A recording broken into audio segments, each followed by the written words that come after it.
I take great pleasure in welcoming you all as we launch the guidelines on the decision to charge and our case management system. Thank you all for taking time to attend this launch today.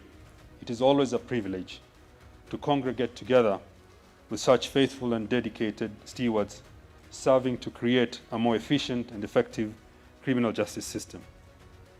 Our gathering is testament to the values of cooperation, coordination, and collaboration that bind us together, and today rekindles, and reaffirms this necessary bond.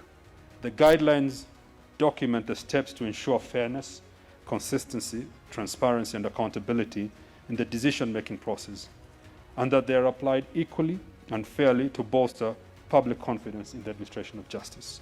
It is important to note that while coming up with these guidelines, even as we benchmarked with the best practices from other jurisdictions, we made sure to customize them to our own unique situation in Kenya. Today, we also launch our case management system. We're in the information age, which is really about the integration of information technologies into virtually every aspect of our existence. When leveraged, technology will provide us with enormous benefits in enhancing effectiveness and efficiency within our criminal justice system. The system is aptly named uadilifu. This is a Swahili word that means integrity, which is really at the cornerstone of this system. It has been developed by local software experts who took time to research and to integrate it into our unique local prosecutorial requirements. Uadilifu really serves to showcase how capable our citizens are, especially when we in the justice system use our power to create an environment that is fair and ethical, and which, in turn, fosters creativity and enterprise. The system has capabilities to enable us to track and monitor the status and progress of files, and further facilitates electronic filing of pleadings and disclosure of evidentiary material. The launch is timely as it comes a month after the launching of the judicial electronic filing system in all courts. Some people are saying that COVID is forcing us to adapt to new technology very fast, and this is a confirmation of that. Getting a witness every now and then to travel a long distance, that witness gets exhausted, he becomes hostile, and that partly contributes to the collapse of some of these corruption cases. So the ICT will enhance not only efficiency of timings, but convenience to other players in the judicial system. When the prosecutors are in trouble, the investigators are also in trouble. When Haji loses a case, we don't feel happy because we feel that maybe we did something wrong. So when the DPP goes a notch high to launch this kind of system, as one of his clients, we feel very good. Twaliba said they're the biggest client of the Director of Public Prosecution. If Twalib and the Inspector General of the Police are the biggest clients, then my friend Twalib, as well as the Inspector General of the Police, we're the biggest referral center for the lawyers, because you give us the biggest number of clients. Often in this exercise, there will be an opportunity for us to criticize you, but there will also be an opportunity for us to praise you whenever you do a good job.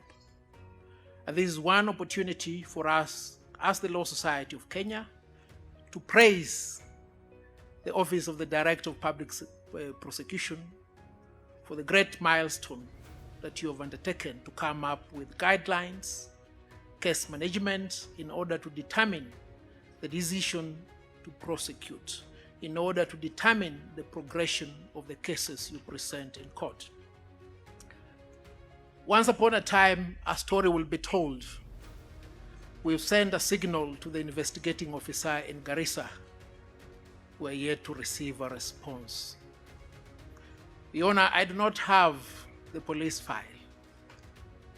These are tales that are no longer told in court nowadays, because with an elaborate system to enable the Director of Public Prosecution make an appropriate decision to take charge of his case, we're able to progress in court and make good use of the criminal justice system to ensure that those who are brought before a court of law are given what, in the words of Justice Kuloba, is a square meal. And indeed, a square meal is what every suspect is entitled to. A square meal is what every victim is entitled to. No wonder, therefore, today you have a square meal. Now, as the decision to charge report states, the single most important mandate of all prosecutors is deciding whether to charge and how. And the decision not to charge involves new thinking. And this is where the greatest potential lies for transformational change, including in adoption of diversion and plea bargaining as alternatives to prosecution and trial, which are regional and international best practice. They've been used successfully in many jurisdictions with many benefits, whilst remaining fully within the law. The legal avenues are clearly different, yet I think the ultimate destination is the same: the arrival at the serving of justice. Yes, quite clearly the justice sector in Kenya faces some challenges, but I think Kenya can be rightly proud of having one of the few credible, performant judicial sectors in the region. This reflects well on Kenya's advanced status as a democracy, and we're keen to continue to walk this journey with you and support you wherever we can. How will the Director of Public Prosecutions know that somebody who is making the decision to charge in Marsabit, in Garissa, in Lamu, in Kisumu, is doing the correct thing? He cannot be everywhere, and therefore it is very important that we have guidelines that direct this police, that direct the legal staff on how they do their work. I'm seeing a lot of progress during the time of Mr. Nuruddin Haji, bringing all the stakeholders in the criminal justice system and give us guidelines on the decisions to charge, which tells you a lot of milestone. Because the police, as we commence our investigations, these are guidelines which gives us the highlights and the hint, the direction we are supposed to progress, so that our cases, when they reach the DPP, they are already in line with what is expected to move forward to the judiciary. It is no secret that the majority of convicted prisoners are petty offenders who could have been dealt with in ways other than imprisonment. I strongly believe that the policy instruments we launch today will offer appropriate avenues for correction of such offenders in a manner that does not clog our justice system. The introduction and implementation of the decision to charge guidelines is an important safeguard against various challenges that are met in law enforcement. I take this opportunity to call on our National Police Service to keenly study these guidelines and system and offer all the support that the ODPP needs in the implementation of those key policies. It is equally important to note that the implementation of the case management system is a significant move towards efficiency, accountability, and data-driven performance. It is my hope that this system will provide your office with detailed, objective data on crime and prosecution trends, prosecutor workload, performance, and resource allocation. This will enable the entire sector to formulate and implement the correct approaches to the discharge of justice. At this juncture, I wish to thank the judiciary for the launch of the e-filing system. The integration of the e-filing system with all other digital platforms, including the one we launched today, is a true mark towards a more cohesive and efficient criminal justice system. As justice sector agencies, we are under an obligation to re-engineer our procedures and processes in order to serve the Kenyan people better. Our continuous review and upgrade of our service culture practices and the instruments, such as the ones the ODPP is launching today, help greatly in this effort. The launch of the judiciary e-filing system this month, and of the ODPP electronic case management today is a powerful signal that the justice sector is getting into the digital age. It heralds a new and a promising era of limiting human factor and intervention and its attendant errors of inefficiency and corruption in the administrative and decision-making processes. All other factors in the justice sector, from the bar to the prisons to probation to police to Ministry of Lands and others, need to embrace and generously invest in technological processes, for the future is digital. Digitization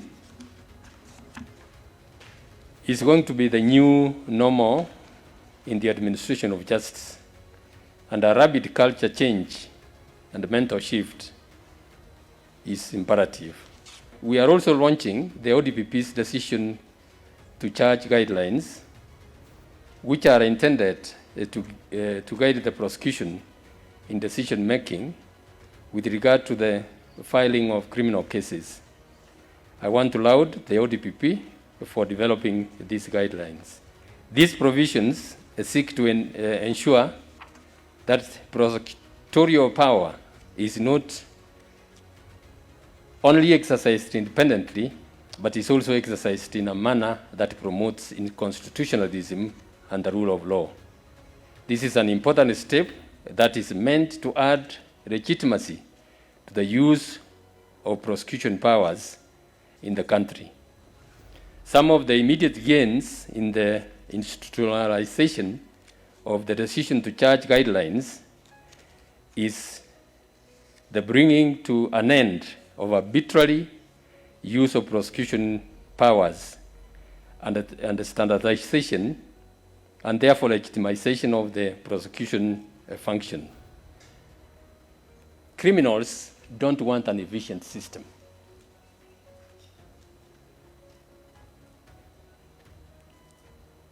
Mr. Haji, you are going to get opposition in some of the initiatives, IT initiatives that you are launching. We have faced them in the judiciary. To succeed in dealing with crime, the justice agencies have got to be ahead of the criminals. Otherwise, we will completely fail in what we are doing. To do that, we need to harness